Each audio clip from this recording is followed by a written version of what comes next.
गुरु म्हणजे ज्ञानाचा दीप, जो अज्ञानाचा अंधार कायमचा दूर करतो. गुरु हा केवळ शिक्षक नसतो, तर तो आयुष्य घडवणारा शिल्पकार असतो. आई वडील जन्म देतात, पण गुरु जगण्याची खरी कला शिकवतात. हाय हॅलो नमस्कार, मी मेघा तुम्हा सर्वांचे एका नवीन ब्लॉगमध्ये अगदी मनापासून स्वागत करते. तर सर्वप्रथम गुरुपौर्णिमेच्या खूप खूप शुभेच्छा.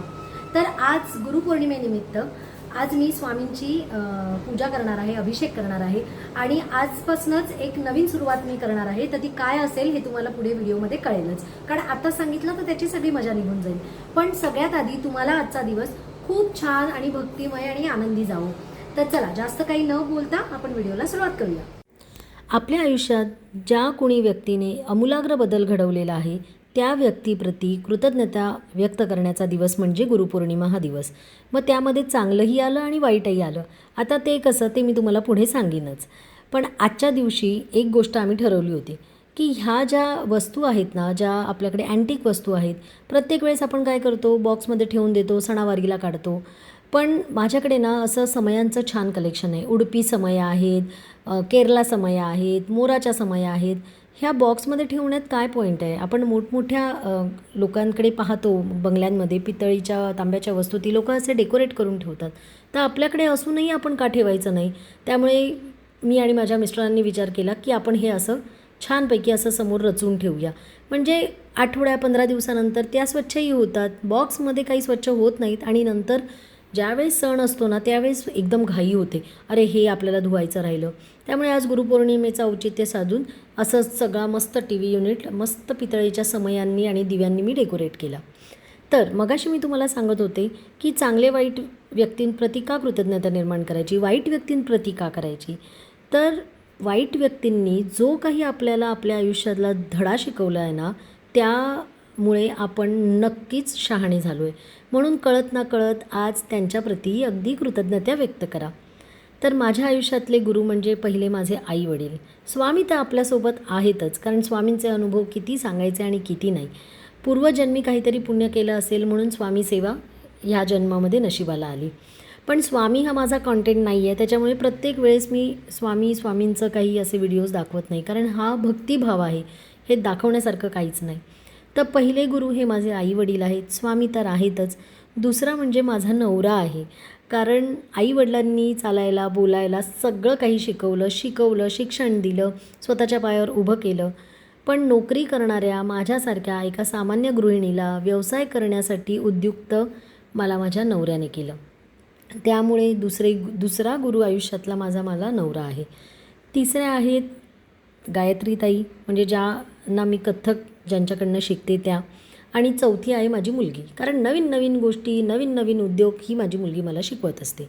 असो, तर आता मी तुम्हाला जसं मध्ये सांगितलं होतं की मी एक नवीन सुरुवात केली आहे. ती नवीन सुरुवात म्हणजे मी कथ्थक शिकते आणि कथ्थक कलाकाराला सगळ्यात पहिले गुरु असतात ते घुंगरू. कारण आमच्या ताई असं म्हणतात की घुंगरू हे आपले पहिले गुरु आहेत, आपल्याला मार्गदर्शन करण्याचं काम ते शिकवतात. त्यामुळे ह्या दिवशी घुंगरू पूजा ही तितकीच महत्त्वाची आहे. म्हणून घुंगरू पूजन केलं, नटराज मूर्तीचं पूजन केलं. नटराज मूर्ती म्हणजेच आपले महादेवच, कारण नृत्याचे जनक महादेव आहेत. तर अशा प्रकारे माझं स्वामींचा अभिषेक झाला, माझ्या नटराज मूर्तीचा देवाचा अभिषेक झाला, माझ्या घुंगरूची पूजा झाली आणि सुंदर असं छान प्रसन्न वातावरणामध्ये माझ्या ह्या सगळ्या पूजा झाल्या. गुरुपौर्णिमेला व्यास पौर्णिमा असेही म्हणतात. महर्षी वेदव्यास यांनी 4 वेदांचे विभाजन केले. तसेच महाभारत, 18 पुराणे आणि ब्रह्मसूत्र यांसारखे महान ग्रंथ मानवजातीला दिले. म्हणूनच त्यांना आदिगुरु असेही म्हणतात.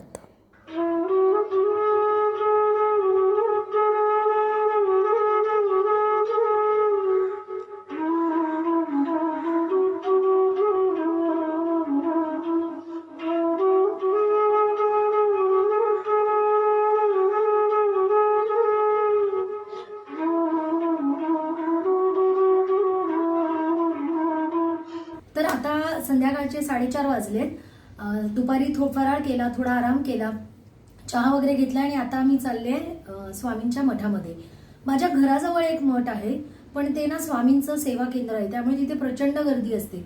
तर आता मी जिथे चालले ना, म्हणजे मी जुन्या घरी जिथे राहत होते, जुनं घर माझं तिथे होतं, तर तिथे समोर स्वामींचा मठ झालेला आहे. तर तो फारसा प्रचलित नाही आहे. गेल्याच गुरुपौर्णिमेला त्याचं इनॉग्रेशन झालेलं. तर म्हटलं आपण तिथे जाऊया, बघूया तिथली काय परिस्थिती आहे. तर आणि अजून 2-3 छोटी मोठी कामं पण करायची आहेत, महत्त्वाची कामं. तर चला माझ्यासोबत दर्शनाला, बघूया तिथे गर्दी आहे की आपल्याला दर्शन होत आहे की नाही. तर सगळे अपडेट मी तुम्हाला देत राहीन. तर चला माझ्यासोबत दर्शनाला. आज पावसाने पण चांगली उघडीप घेतली होती, त्यामुळे थंड वातावरण होतं. म्हटलं 4-4:30 वाजता मठात गेलं ना की गर्दी नसते, पण स्वामींच्या केंद्रामध्ये तर नेहमीच गर्दी असते. तर हे जे रस्त्याला दिसलेलं झाड आहे ना, हे एवढं छान वाटतं ना. उन्हाळ्यामध्ये एवढ्या भरगच्च कैऱ्या लागतात. तर असा हा सुंदर रस्ता पार करून समोर मस्त गुरुपौर्णिमेचा असा बोर्ड दिसला आणि स्वामी सेवा केंद्र आणि स्वामींचं मंदिर. ह्याच मंदिरात यायचं मी टाळत होते, कारण इथे प्रचंड गर्दी असते आणि लाईन अगदी दूरपर्यंत पसरलेली असते. पण आमचं नशीब काय माहिती किती एवढं छान होतं की अजिबातच गर्दी नव्हती. कदाचित आम्ही लवकर आलो असेल आणि अजून ऑफिस वगैरे सुटले नव्हते बऱ्याच जणांचे. संध्याकाळी तर भयंकर गर्दी असते. तर त्यामुळे आम्ही ह्याच मंदिरात दर्शनाला गेलो, कारण मिस्टर पण म्हणाले की अगं आपल्या घराच्या मागे इतका सुंदर मठ असताना कशाला एवढ्या लांब जायचं. म्हटलं ठीक आहे, फक्त गर्दीसाठी मी नको म्हणत होते. आणि या मंदिराचं एक आहे, इतका सुंदर देखावा या लोकांनी केला होता ना, छान वाटतं. या मंदिरात सगळे सण खूप छान साजरे होतात. फक्त खूप गर्दी असते म्हणून मी यायचं टाळते. पण बघा काहीच गर्दी नाही आहे, म्हणजे लाईन पण अगदी छोटीशीच आहे. त्यामुळे म्हणजे तिथेच जायचा आम्ही निर्णय घेतला. दरवर्षी हजारो भक्त ह्या मंदिरामध्ये दान धर्म करतात. तसंच प्रसाद वाटायला खूप लोक असतात, सेवेकरी खूप असतात. आता बघा तुम्हाला जे दिसतं आहे ना, हे माऊली केटरर्स आहेत. तर त्यांच्याकडनं महाप्रसादाचं वाटप गुरुपौर्णिमेच्या निमित्ताने यावर्षी होतं. त्यामुळे संध्याकाळी तर खूपच गर्दी होणार आहे. आणि हा मठ पण इतका छान आहे. बघा ना किती सुंदर सजवलं आहे. जागोजागी असे छोटे स्क्रीन्स आहेत की त्याच्यावर महाराजांचं दर्शन होतं आहे. इथले सेवेकरी पण खूपच मृदू आणि खूप छान आहेत. छान वाटतं या मठात आलं की. फक्त गर्दी असते म्हणून मी नको म्हणत असते, पण ठीक आहे, आज गर्दी नव्हती त्याच्यामुळे आम्हाला छान दर्शन मिळालं. तर तुम्हीसुद्धा हे दर्शन घ्या.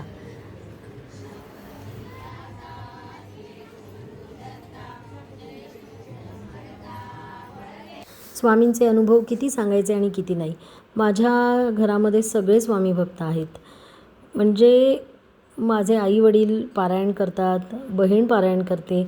आजपर्यंत मी पारायण नाही केलं आहे. तेवढी हिंमत नाही होत आहे माझी पारायण करायची. भीती वाटते मला की इतकं बसणं माझ्याच्याने होईल का. पण स्वामींची इच्छा असेल तर बघू, भविष्यात कधी जमलं तर नक्की करीन. तर असं छान सुंदर दर्शन झालं, पादुकांचं दर्शन झालं.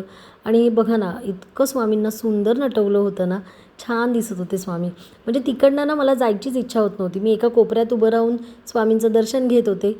तर छान वाटत होतं. तर घरी आले आणि आता घरच्या पूजेला सुरुवात. कोणताही सण असला ना की माझ्याकडे सकाळ संध्याकाळ आरती ही असतेच.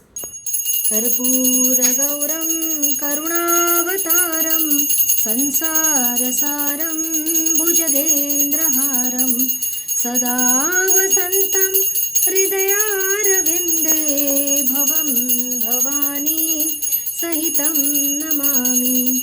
मन्दारमाला कालितालकायै कपालमालिङ्गितशेखरायै दिव्याम्बरायै च दिगम्बरायै नमः शिवायै च नमः शिवायै.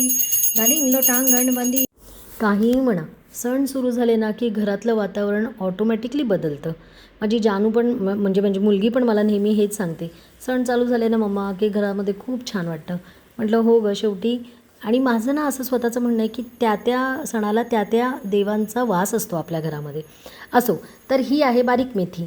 बारीक मेथीला तुमच्याकडे काय म्हणतात हे मला नक्की सांगा, कारण कोणी याला समुद्र मेथी म्हणतं, कोणी याला वाळवंटी मेथी म्हणतं. आम्ही तर बारीक मेथी म्हणतो. आता हे दाखवायचं कारण म्हणजे आज मला तुमच्यासोबत माझी ही संपूर्ण नैवेद्य थाळी मला शेअर करायची आहे. यापूर्वी मी कधीच असा व्हिडिओ बनवला नव्हता पूर्ण स्वयंपाकाचा. मी म्हटलं बरेच व्हिडिओज मी बघते, लोक इतकी छान छान रेसिपीज दाखवतात, छान छान व्हिडिओ दाखवतात. म्हटलं आज आपण पण ट्राय करूया. थोडंसं व्हिडिओ माझे आता इम्प्रूव्हमेंटकडे मी थोडं लक्ष देते, कारण मध्यंतरी मी व्हिडिओज करत नव्हते ना, तेव्हा बरेच मला कमेंट आले होते की ताई तुझे लाँग व्हिडिओज काय येत नाही. तर लाँग व्हिडिओज काय येत नव्हते ना, ह्याचा मी एक सेपरेट व्हिडिओ बनवणार आहे. पण एक मात्र मी तुम्हाला सांगते की आत्तापासनं लॉंग व्हिडिओज खूप छान येतील. आता ते छान आहेत की नाही अर्थात तुम्हीच ठरवायचं, पण येत राहतील माझे व्हिडिओज. थोडं थोडं इम्प्रूव्हमेंट मी सुद्धा शिकते आता, थोडं समजून घ्या मला. असो, तर ही अशी छान भाजी परतायची आणि नंतर त्याच्यावर मात्र झाकण ठेवायचं नाही. मीठ सगळ्यात शेवटी टाकायचं, कारण ही भाजी ना शिजून अगदी थोडी होते. म्हणजे तुम्ही 10-12 याच्या जुड्या आणल्या ना तर ही एवढीशी भाजी होते, पण खूप टेस्टी लागते. ह्याचा एक फायनल टच राहिला आहे, तो काय सिक्रेट इन्ग्रेडियंट्स आहे ना हे मी तुम्हाला सांगेनच आता पुढे. तर हा आहे त्याचा सिक्रेट इन्ग्रेडियंट्स म्हणजे भरपूर भरपूर मोठं खोबरं, भरपूर जास्त खोबरं, कारण या भाजीची टेस्ट या खोबऱ्यामध्येच आहे. तर माझं वरण झालं आहे फोडणीला, पालेभाजी झाली आहे. आता एक रसाभाजीची तयारी करायची होती, त्यासाठी मी वाटण करायला सुरुवात केली. कारण आज मी करणार आहे मटकीची उसळ. उसळ नाही, मटकीची रस्साभाजी म्हणतात त्याला. आम्ही पश्चिम महाराष्ट्रातली लोक आहे. पश्चिम महाराष्ट्र म्हणजे तुम्ही म्हणाल पुणे, सातारा, सांगली, कोल्हापूर, सोलापूर. तर माझं गाव आहे पुणे. आमच्याकडे शक्यतो ही मटकीची भाजी आहे ना हिरव्या मिरचीतली करतात. हिरव्या मिरचीतली भाजी तुम्ही कधी खाल्ली आहे का? मला कमेंट करून नक्की सांगा. प्रचंड छान होते. पण आज मी हिरव्या मिरचीतली केली नाही, कारण ऑलरेडी पालेभाजी हिरव्या मिरचीची आहे. ते 2-2 कॉम्बिनेशन चांगलं वाटलं नसतं, म्हणून मी ही आज लाल मसाल्याचीच भाजी करते. पण नंतर कधीतरी मी हिरव्या मसाल्यातली भाजी तुमच्याबरोबर नक्की शेअर करीन. तर मटकीला पटापट फोडणी घातली, कारण वाटण वगैरे रेडी केलं होतं. मी वाटण शक्यतो बनवून ठेवत नाही, ताजं ताजं वाटण करते. हां, पण कधी जेव्हा घाई असते तेव्हा मात्र मी वाटण 1-2-4 दिवसाचं बनवून ठेवते. पण आज नव्हतं बनवलं, त्यामुळे पटापट वाटण केलं आणि सगळे मसाले टाकून छान अशी मटकी परतली. आणि इथे एक तुम्हाला सांगते, हे वाटण जेव्हा तुम्ही परताल ना तेव्हा थोडा वेळ त्याच्यावर झाकण ठेवत जा. 5-1 मिनटं मस्त तेल सुटलं ना की मग आपण मटकी किंवा कोणतंही कडधान्य, कोणतीही भाजी टाकायची. आणि ह्याच्यात मात्र गरम पाणी घालायचं. गरम पाणी घातल्याने ना जो भाजीचा जो ओरिजिनल स्वाद आहे ना तो रिस्टोर होतो. तर मटकीची भाजी तर झाली. जवळजवळ मी आता वरण, भात, मटकीची भाजी, पालेभाजी हे एकटीनेच केलं. त्यामुळे माझा नवरा पण असा थोडा आश्चर्यचकित झाला होता की ही अजून कशी आवाज देत नाही आहे. मी म्हटलं झाली तुझी सुट्टी, आता आता या आणि भजी करा. सगळंच एकटीला करायला होत नाही आणि माझा नवरा पण मला कधी एकटं करू देत नाही, त्याच्यामुळे तो भाग तर वेगळाच आहे. तर भाजी तर झाली आहे, आता पटापट चपात्या करायच्या आहेत. आणि आज मी करणार आहे मस्तपैकी भजी. भजी का? कारण असं म्हणतात की स्वामींना बेसनाचे पदार्थ आवडतात. मग तो बेसनाचा पोळा असू दे, बेसनाचे लाडू असू दे. लाडू करायला खरंच वेळ नव्हता, म्हणून म्हटलं आपण भजी करूया. आवडेल महाराजांना. आणि प्रेमाने बनवलेली कोणतीही गोष्ट देवाला प्रियच असते. आपण ठरवायचं आपल्याला देवाला काय खाऊ घालायचं आहे. मी तर हेच ठरवते. तर मिस्टरांनी मस्तपैकी भजी केली. काय ते चुराबिरा करत होते.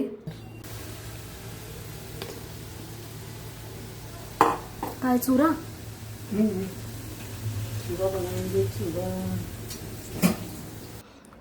त्यांचं जसं होतं आहे तसं मी नैवेद्याची थाळी रेडी करायला घेतली. कारण जसं आपण जेवायला वाढतो तसं देवाला जेवायला वाढायचं. मी नैवेद्याचं ताट घेतलेलं आहे पितळी, पण ते इतकं छोटं आहे. छोटं म्हणजे एक ह्याच्या आतली साईज आहे. आणि मग ते ताट काही मला घ्यायला आवडत नाही. म्हणजे ज्या ताटात देवांना जेवायला वाढायचं ते ताट मला जेवायला आवडत नाही. त्यामुळे मी हे असं आपल्या स्टीलच्या ताटातच जेवायला वाढते, म्हणजे जसं आपल्याला ते ग्रहण करता येईल. नैवेद्य दाखवायचं काम एक तर माझ्या मुलीचं असतं, नाही तर माझ्या मिस्टरांचं असतं. मला नेहमी म्हणतो, अगं तू इतकं आवडीने बनवते, तू नैवेद्य दाखवत जा. म्हटलं नाही, ते काम तुझंच आहे. मी बनवणार, तू देवाला वाढायचं. महाराजांना सांगतोय जेवा पोटभर. शेवटी भाव महत्त्वाचा. मठामध्ये पण खूप सुंदर दर्शन झालं. मला असं वाटलं होतं की खूप गर्दी असेल, पण काहीच गर्दी नव्हती. अगदी 10 मिनिटात माझं दर्शन झालं. आणि एकंदर कसा वाटला हा व्लॉग तुम्हाला, मला कमेंट करून नक्की सांगा. तर चला आता भेटूया पुढच्या व्हिडिओमध्ये. तोपर्यंत आनंदी राहा, उत्साही राहा, निरोगी राहा आणि सगळ्यात महत्त्वाचं म्हणजे खूप खूप खूप खुश राहा. भेटूया नेक्स्ट व्लॉगमध्ये. तोपर्यंत बाय बाय.